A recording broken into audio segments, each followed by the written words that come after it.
माँ का पल्लू। गुरुजी ने कहा, माँ के पल्लू पर निबंध लिखो। तो लिखने वाले छात्र ने भी क्या खूब लिखा। पूरा सुनिएगा, आपके दिल को छू जाएगा। आदरणीय गुरुजी, माँ के पल्लू का सिद्धांत माँ को गरिमामयी छवि प्रदान करने के लिए था।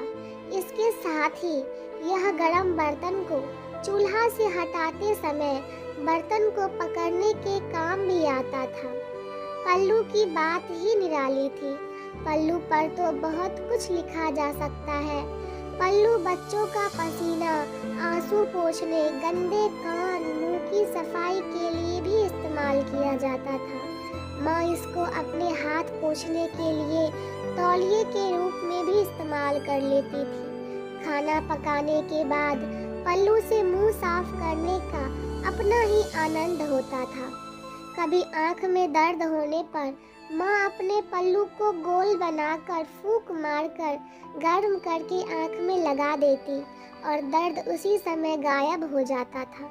माँ की गोद में सोने वाले बच्चों के लिए उसकी गोद गद्दा और उसका पल्लू चादर का काम करता था। जब भी कोई अनजान घर पर आता तो बच्चा उसको माँ के पल्लू की आड़ में देखता था।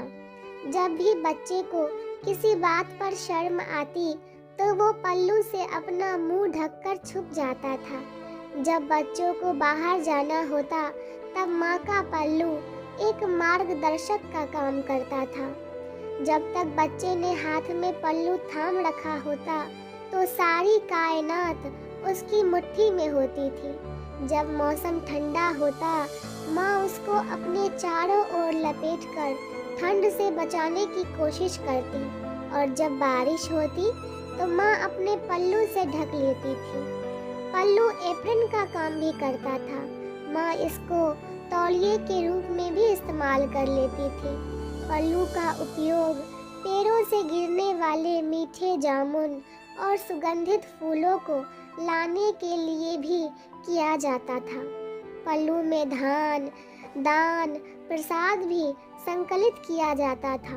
पल्लू घर में रखे सामान से धूल हटाने में भी बहुत सहायक होता था। कभी कोई वस्तु खो जाए तो एकदम से पल्लू में गांठ लगाकर निश्चिंत हो जाना कि जल्द ही वो सामान मिल जाएगी।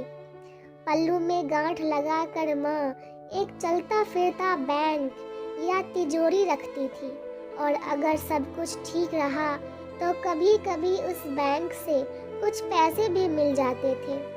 मुझे नहीं लगता कि विज्ञान पल्लू का विकल्प ढूंढ पाया है। माँ का पल्लू कुछ और नहीं बल्कि एक जादुई एहसास है।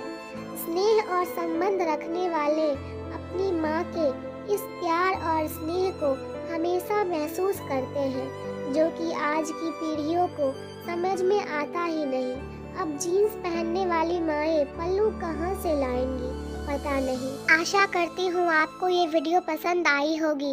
इस पर आपकी क्या राय है हमें कमेंट में ज़रूर बताएं।